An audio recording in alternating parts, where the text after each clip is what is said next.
ರಾಜ್ಯದಲ್ಲಿ ಸಿದ್ದು ನೇತೃತ್ವದ ರಾಜ್ಯ ಸರ್ಕಾರ ಬಂದು 1 ವರ್ಷ 2 ತಿಂಗಳು ಕಳೆದಿದ್ದು, ಸಿದ್ದು ಸರ್ಕಾರ ಭ್ರಷ್ಟಾಚಾರದಲ್ಲಿ ಮತ್ತು ಸ್ವಜನ ಪಕ್ಷಪಾತದಲ್ಲಿ ತೊಡಗಿದೆ ಎಂದು ಸಂಸದ ಗೋವಿಂದ ಕಾರಜೋಳ ವಾಗ್ದಾಳಿ ನಡೆಸಿದರು.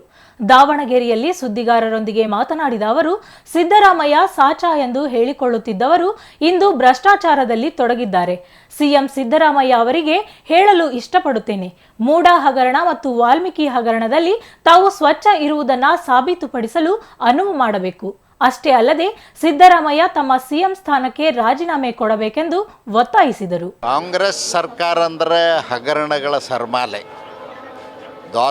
ದೇಶಕ್ಕೆ ಸ್ವಾತಂತ್ರ್ಯ ಬಂದ ಮೇಲೆ 70 ವರ್ಷಗಳ ಕಾಲ ದೇಶದಲ್ಲಿ ಆಡಳಿತವನ್ನು ಮಾಡಿರ್ತಕ್ಕಂಥ ಕಾಂಗ್ರೆಸ್ಸಿಗರು 60 ಲಕ್ಷ ಕೋಟಿಗಿಂತಲೂ ಹೆಚ್ಚು ಹಗರಣಗಳಲ್ಲಿ ಭಾಗಿಯಾಗಿ ಅನೇಕರು ಜೈಲು ಸೇರಿದ್ರು. ಈಗ ಅನೇಕರು ಬೇಲ್ ಮೇಲಿದ್ದಾರೆ.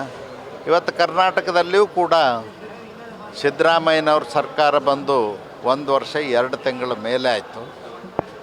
ಭ್ರಷ್ಟಾಚಾರದಲ್ಲಿ ಮುಳುಗಿದೆ, ಸ್ವಜನ ಪಕ್ಷಪಾತದಲ್ಲಿ ಮುಳುಗಿದೆ ಮತ್ತು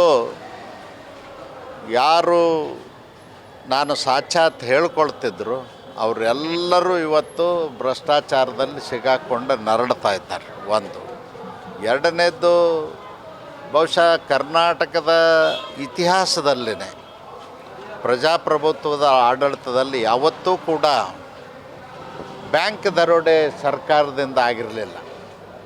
ಬ್ಯಾಂಕ್ ದರೋಡೆನೇ ಅಧಿಕಾರದಲ್ಲಿರ್ತಕ್ಕಂಥ ಮಂತ್ರಿಗಳು ಸರ್ಕಾರನೇ ಶಾಮೀಲಾಗ್ತದಂದ್ರೆ ಇದಕ್ಕಿಂತಲೂ ನಾಚಿಕೆಗೇಡು ಸಂಗತಿ ಮತ್ತೊಂದಿಲ್ಲ. ಇವತ್ತು ಇ.ಡಿ. ಅವರು ರಾಷ್ಟ್ರೀಕೃತ ಬ್ಯಾಂಕ್ಗಳು ಇರೋದರಿಂದ ಇ.ಡಿ. ಅವರು ಭಾಗವಹಿಸಿ ತನಿಖೆಯನ್ನು ಮಾಡಿಸ್ತಾ ಇದ್ದಾರೆ ಮತ್ತು ಅದರಲ್ಲಿ ಯಾರ್ಯಾರು ಮೇಲ್ನೋಟಕ್ಕೆ ಕಂಡು ಬರ್ತಾ ಇದ್ದಾರೆ ಅವ್ರನ್ನ ಅರೆಸ್ಟು ಕೂಡ ಮಾಡಿದ್ದಾರೆ.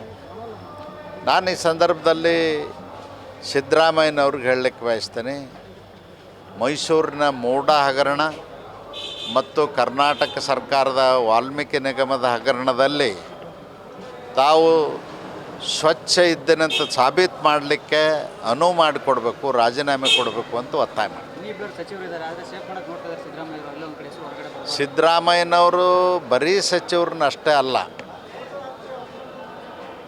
ಸರ್ಕಾರದ ಖಜಾನೆಯಿಂದನೇ ಹಣ ಬಿಡುಗಡೆ ಆಗಿದೆ, ಹುಜೂರ್ ಟ್ರೆಜರಿಯಿಂದ ಹಣ ಬಿಡುಗಡೆ ಆಗಿದೆ ಅಂದಾಗ ಸಿದ್ದರಾಮಯ್ಯನವ್ರಿಗೆ ಇದನ್ನು ಡಿಫೆಂಡ್ ಮಾಡ್ಕೊಳ್ಳಿಕ್ಕೆ, ಬೇರೆಯವ್ರನ್ನ ಸೇಫ್ ಗಾರ್ಡ್ ಮಾಡಲಿಕ್ಕೆ ಯಾವ ನೈತಿಕತೆಯೂ ಇಲ್ಲ. ಅದಕ್ಕಾಗಿ ಅವರೇ ರಾಜೀನಾಮೆ ಕೊಡಬೇಕು ಅಂತ ಒತ್ತಾಯ ಮಾಡ್ತಾರೆ.